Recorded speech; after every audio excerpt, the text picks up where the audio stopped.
Hello. I warned you last night. You got me one more night. And then it's the weekend. And if you come on the weekend expecting Lindy, then that's on you because I've been doing this now for 2 years on the weekends. Welcome back. 14 to look at across the board right now, including a couple of key series here as we start to head into this month of August. Meaningful baseball is being played. And on top of that, dust is settled. We saw a couple of great debuts, including flats out there in Baltimore. Now, you may be wondering why 2/3 of Trey Turner's face is behind me. It's to remind me to never do it again. Like, I have one of these out here. You don't maybe not know what these are. This is like one of these skinny dip things, almond things. And instead of it being chocolate, like what normal people like me eat, I've eaten so many of these chocolate things. We tried the less sugar and the lemon. And I leave one out there to remind myself about how bad this tasted and how terrible of a decision it was and how I'll never make that mistake again. It just stays out here. It lingers like a reminder. 2 videos in a row. Make sure you check out the breakfast bets, the MLB bets. It's on the YouTube channel right here that you hit thumbs up and subscribe to, alongside Lindy's Locks, Ben's Best Bet. Let's get into it. All right, let's look at what we have. First off, before we jump into everything, I just want to remind you that we still have this offer here on BetMGM. 21 or older, gambling problem, call 1-800-GAMBLER. You are getting 2 free months of Eric Lindquist. You can do whatever you want with those 2 free months with Eric Lindquist.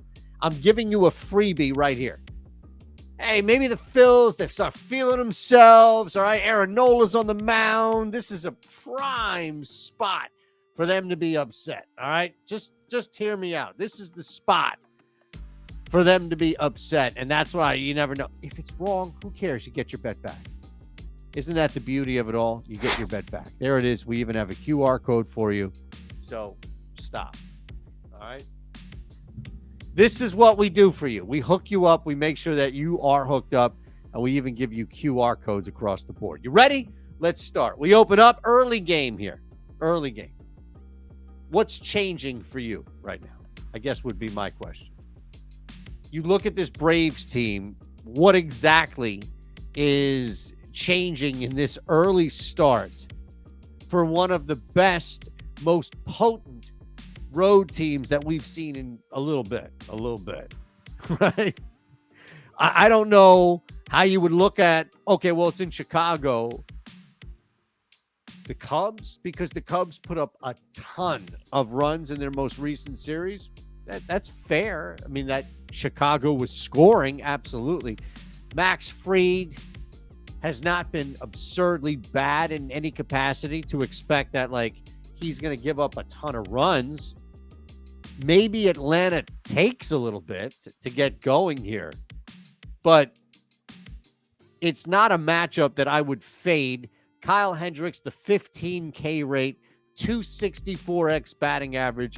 He's not going to give up a ton of long balls, but he's going to get worked. Fried just getting worked back in, but it's this Braves team that's so damn good. We open up with, dare I say, a you-know-what here, because this is one of my favorite plays on the board. Braves run line, early game. Let them work through Max Fried. Let them work through some early start. The biggest reality that'll come to fruition at the end of this game is that they'll either come back or they'll just lay it out right away, but that hammer's hitting.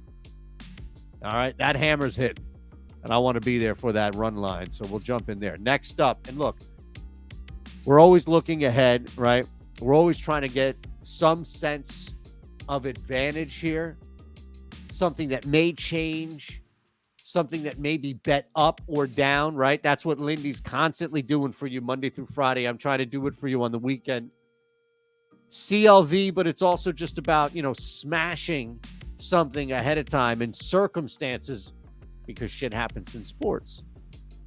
I think we're doing this here in a spot where I get that it's plus money to go over 6.5 in the first 5, but you're in Small Park.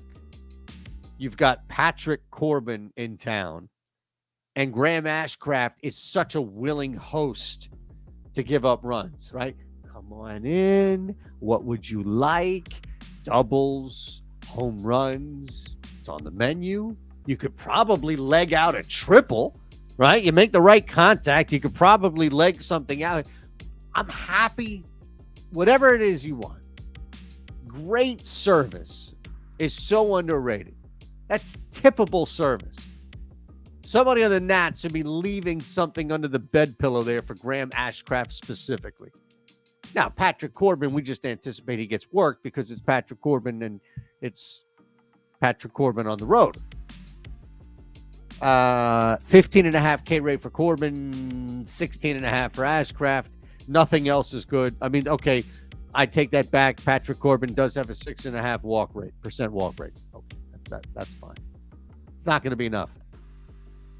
It's not like keeping a guy off a base path by not walking him is going to directly result in Patrick Corbin shutting the Reds down in a super small spot. Now, stuff happens. I get it. A lot of times it's the inverse, right? Where starting pitching and then you attack maybe live, or you just look at it and you attack a total following what is anticipated to start getting worked out. Both of these guys are probably not going to last long enough, but the damage will absolutely be done. We move on into Detroit. All right. You've got a very interesting matchup here. Littell is not Robert Littell. I don't want anybody tweeting him saying, well, Shannon was saying this. But Zach, we'll just say that for avoiding confusion, if you will. And now I can even cover more of Trey, which is fantastic. But Reese Olson on the other side has been pitching fine to certain areas, right? Struggling with some contact, although it hasn't really been blasted. The occasional jack is there, but for the most part, 23% K rate to a 5% walk rate, which is a fine ratio, right? Above average ratio. When you factor in the average K rate and above average walk rate, pretty damn good walk rate. Now, again, Zach, it's just new, and that probably helps him out for a little bit, but we keep bringing this up with Detroit when we're playing them and angling them what we can in a game, which is they're not rock bottom like we've used to see them, at least, or we're used to watching and betting on them. And it does come as a result of guys playing better. It's not just like, oh, man, you wake up and think, man, well, the Tigers are third in the division, 8 games under 500, but still, they're not 50 games under 500. They're not 30 games, what have you. They're not the Royals. Reese Olson will be fine right here. So the play is actually going under in this game. Tampa will be just fine as far as Zach. This works to his favor. Detroit's going to take a little bit. There are some Ks in there to certainly help. And on the other side of it, look, we just laid out the reason why the under makes the most sense is because Reese Olson's going to be pitching, and it's going to be enough of an outing, deep enough of an outing to hold Tampa Bay to minimal runs, 4, 5, something along those lines. I think would be the max out. All right, we move on from Detroit to the Bronx. Houston, New York. This one, fun battle to watch, clearly, on Thursday night. But a little different storyline, I think, here. Maybe not. Hunter Brown and Luis Severino. Now, Severino's numbers, depending on what you look at, are atrocious or workable. Like, yeah, I get it, but I can work with that. Again, it's all how you slice it. Ultimately, you're dealing with a dude who's probably not going to be in there that long. Now, Hunter Brown, I don't think Hunter Brown gets worked. I don't think Hunter Brown, we turn around and say, man, Hunter Brown gave up, 9, 10 runs through 4 innings because Aaron Judge, and it's just so hard. Stanton, you saw hit out on Thursday. Like, now it's just so hard around these guys, right? I do think, though, that these guys give up runs. Severino's going to get yanked quick. and I'm still leaning under here. I think the number is tall enough to go under, truly. Again, the big thing is that Hunter Brown is not like Hunter Brown could lose this start, which is not a stat attributed to him so much as it's just a result, and give up minimal action here.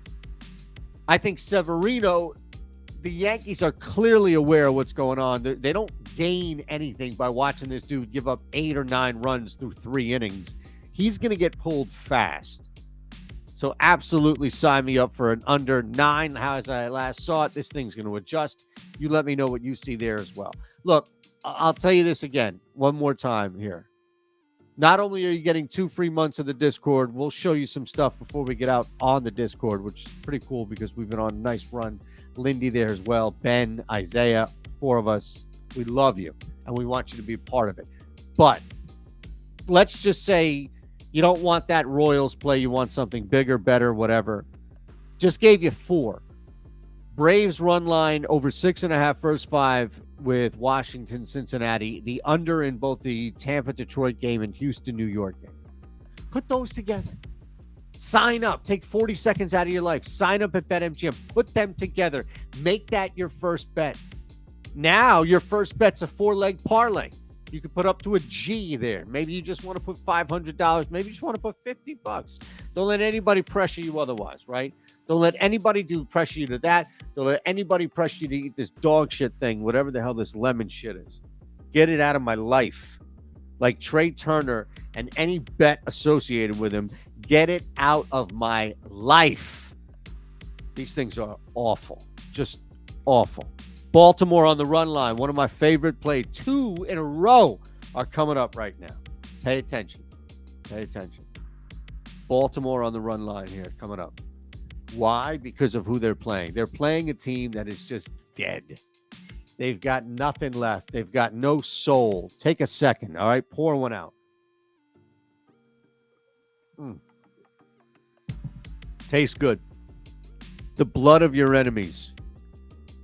To watch the New York Mets dissolve, just disappear. They're gone. Right? It's that GIF, man. GIF. That's what you called it. So I'm saying that. And then the dude's out, right? It's the New York Mets. Mets are just sitting there, right? Like the Mets are just sitting there. And the next thing you know, Steve Cohen's like, it's just like, okay, everybody's gone right now. You still want to bet on this team? What? You still, why? Because, like, what would cause you to then jump on this team? David Peterson starting?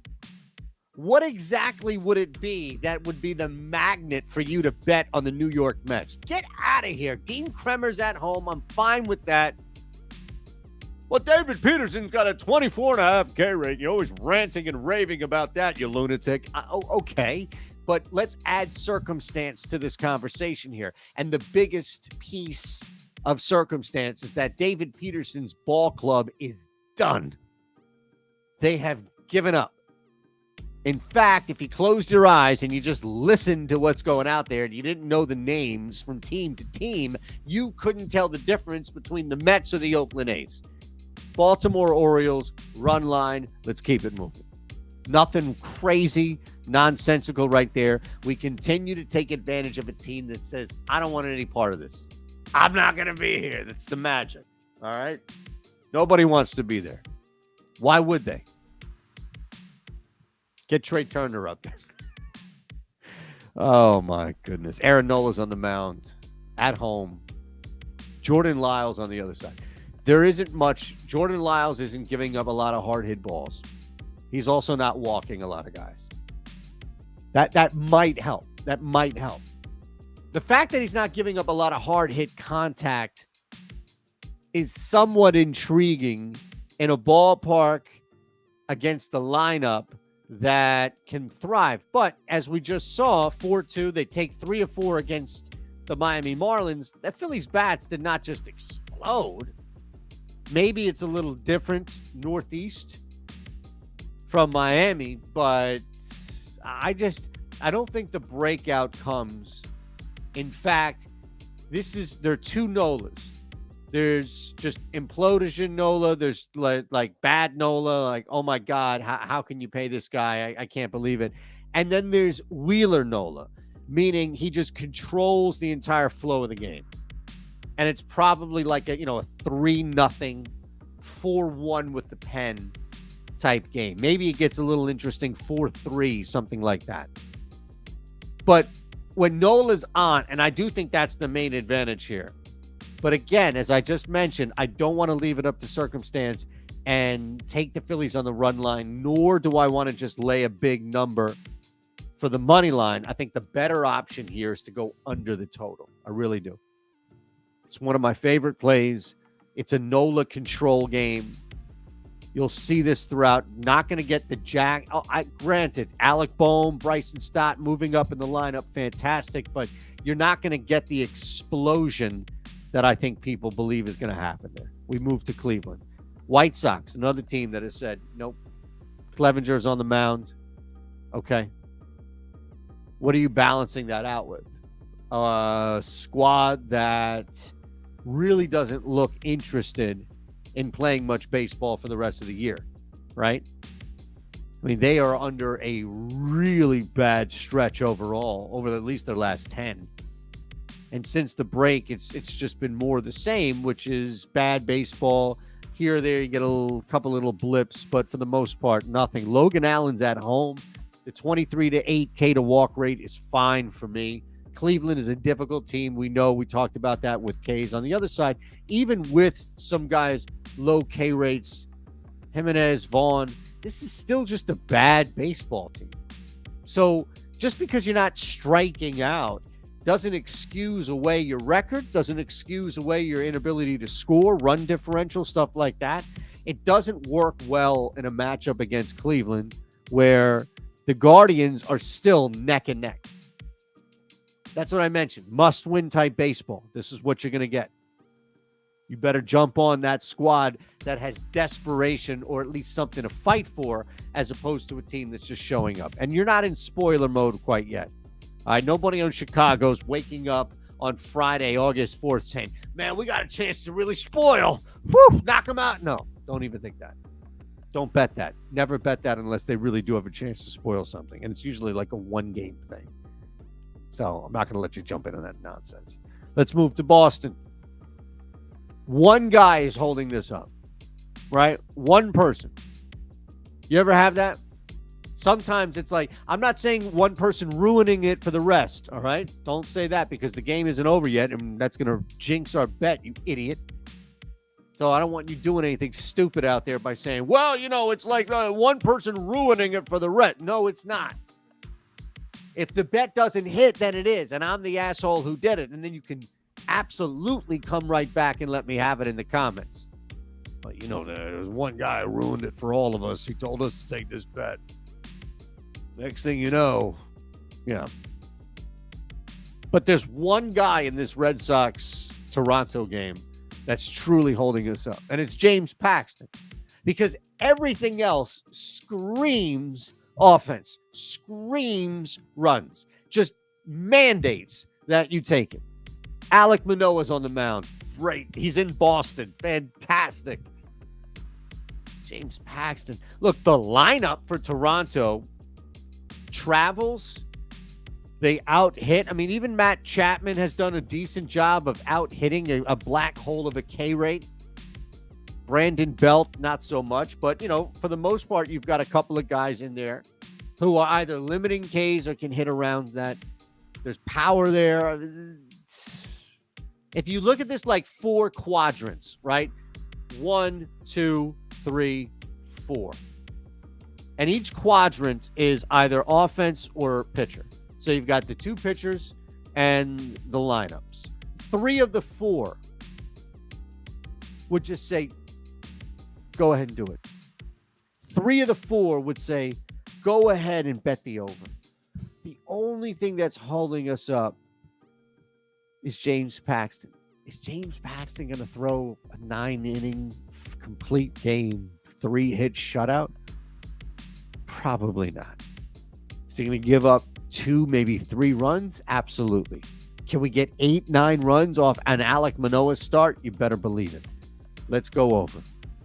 You and I, let's do it. Over. Last I saw it was 10. If it moves below, even better. I'd take this up to 10.5 easily. You let me know in the comments again. At Shander Show on Twitter. Best way to find me. Best way to interact. Also, make sure you check out the MLB bets. Lindy at night, me in the morning. Stuff changes. We adjust. We talk about it all on Twitter as well. Move on. We're in Texas now. Miami, and we just talked about that series that they went through, how brutal it was for them, huh? Oof. Miami in Texas. I don't think this is like, okay, I want to bet one thing, one area that I believe, I hate to use the term control, but have some feel, have some sense over. And that's the first 5. Jesus Luzardo's on the hill, and he has a much better chance of limiting damage across the first 5, especially if that damage comes later in the start, where, depending on pitch count, there's a chance he gets pulled, Penn comes in, and there's some settling there. Jordan Montgomery on the other side, even more desperate, but still a strong reality that he limits this damage. We're talking about a Miami team that has struggled to score. Just a Miami team that looks lost, especially on the scoreboard at the end of games. They see the L. I just don't know, with the combination of Luzardo being able to shut down the 28.5 to 6.5K to walk rate, 298 xWOBA, 228 x batting average, strong numbers on the road here against a team that again, this is what we're banking on. Doesn't it blow up? But I like my chances. And look, doesn't matter if it's Jake Burger night with a food truck that they drove up from South Beach, Hollywood Ave. It doesn't matter. It's going to be hard for Miami to generate enough runs for this thing to go over. So we'll go in our first five under 4.5. Move on. Arizona. Look, I don't know about Lindy here, and this is his squad, so, but I can't do much here for you. Just can't. I don't have much in this game. I'm going to give you my play, but it's not going to be like, oh my God, there's this major analysis. The Minnesota Twins, we talked about them in relation to where Cleveland is. This is meaningful baseball. Just because it's meaningful baseball, as we saw, guys are hurt. Joe Ryan with that scratch, right? Buxton's still hurt, looks like, with that hammy. This is a team that got really beat up. And then all of a sudden, with that embarrassing sweep by Kansas City. And then all of a sudden, that loss, Dakota Hudson, like whatever you'd want to call it, just no. I understand that they looked okay, right? Okay, against St. Louis. But against a good pitcher in Merrill Kelly, I don't think this team has it. I just don't. Bailey Ober is not bad enough to where I say, okay, on the flip side, here comes Arizona. But again, we've talked about this team at length about how difficult it is to just blow them away with strikeouts. You've got a pretty good shot here if you're Merrill Kelly to come in, handle a lot on that Twins lineup, and get some offense generated, because it will be difficult for Bailey Ober to just shut them down. I like my chances with the better pitcher, and as with that comes the lineup having a better chance to generate runs. Arizona, take them. On the road, it's a money line play. Move on to Milwaukee. As I mentioned, though, look, this thing here is below you, right? So if you want to see, look, there it is. Discord. I'll just run through a bunch of stuff we have here. Bet boost in the house. We were on a run. Whenever this thing pops up, we hit it. We've hit like 3 of 4, some WNBA action. We love that. More Discord. This is all Discord stuff. 788. All right, we'll take it. You will as well if you're on the Discord, right? Boost time. See, I always like to post the screenshots. Oh, we had to wait for this one, right? The rain. Another K-prop, Taj. 20-1. We hit that 20 whatever one Alex Cobb was. Round robin stuff. It's happening. It's happening. My cat, my boy, Harambe in the house. This dude is, shout out to the news god who is active in the channel too. So we want you a part of this stuff. That's all. And that's why this thing keeps hitting. All right. I mentioned Lindy's in there, right? Didn't I mention that? 2 months of him. Woof. 2 free months of him. Wow. That's just a lot, man. That's just a lot. Did we do this Pittsburgh-Milwaukee game yet? No? Okay. I thought we did. You're looking around like, when is this guy going to stop? Holy shit. But you're used to Lindquist, aren't you? Right? Lindquist talks more than me. I didn't think that was possible. It's just what he talks about, right? If they put me on one of these things where I talk, that's why, by the way, they don't. If you ever notice that, I'm only on the short form stuff because they know if they gave me something like this where it's like, you have to talk about every game and do it, I wouldn't stop. Now, I do this on the weekends, right? But that's more about rapid fire because I feel like I'm giving you a break. Oh, I love you, Eric. I also know that you're not watching this, not in a million freaking years. Milwaukee, okay, Colin Rhea and the Priest. The Priest is awful. We fade the Priest. This is a system bet for us now. Ever since the Priest made his debut, it was over, right? I mean, he is like at the rock bottom list of all-time priests. Judas Priest, right? Priest Holmes. Quinn Priester is so far below, and he's still the Priest because he's Priester. Colin Rhea is awful, just a little better, but not a guy that we feel confident can limit runs. Best play here for us would just be going over the first 5 in this game. Again, not a ton to look at outside of we're fading the pitchers. We do believe that Pittsburgh has enough to generate some runs. Milwaukee has some top-heavy power there. We're fine. We're fine. The Priest is so bad he could be chased out after the second inning. All right, we move on. 3 games to go. St. Louis, talk about a team that has given up directions. Where is this team heading? Well, how about Colorado, right? They're not heading to Colorado, but would you ask the same question about that team? 20 games back. Technically, St. Louis has a chance to make a run. Isn't that wild? St. Louis still has a chance to turn this thing around.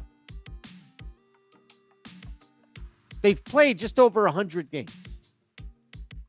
They're not more than 12 games back heading into this night.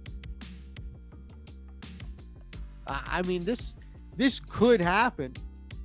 Make no mistake. And you're slowly overcoming teams, right? Like you leapfrog Pittsburgh, and then all right, you arm's length now becomes Chicago.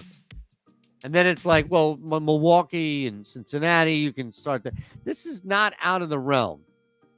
And I think it's something like that can be infectious when you look at an opponent so bad who has such a bleak reality like the Colorado Rockies. And you're not starting anybody here that would indicate, or at least to me, that Chris Flexen. This guy gets hammered. Just awful. Hammered. Hopefully he gets hammered after he gets hammered, just to numb the pain. Something. Whatever your vice of choice is, go out there and just numb it away. Angels at home. Now, Reed Detmer's on the hill, but I think we still need to look at the carryover here.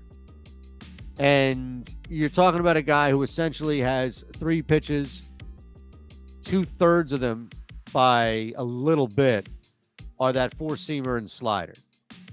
It's going to help him against a team like Seattle. I definitely believe that.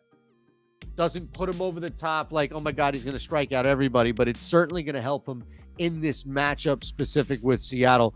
Look, Luis Castillo, better than what we saw, I'm anticipated, I should say, from Wu on Thursday night. Castillo's got something, don't get me wrong, the 28-6 K to walk rate, but this is also about momentum. This is also about the Angels at home for the first time after their team was legit saying, all right, we're not moving Shohei. We're getting everything, all this energy behind it.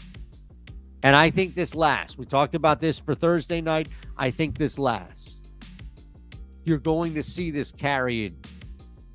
And look, a lot of it is Ohtani at home and this ridiculous home field with the expectation that because they did not trade Ohtani and this team is technically over 500,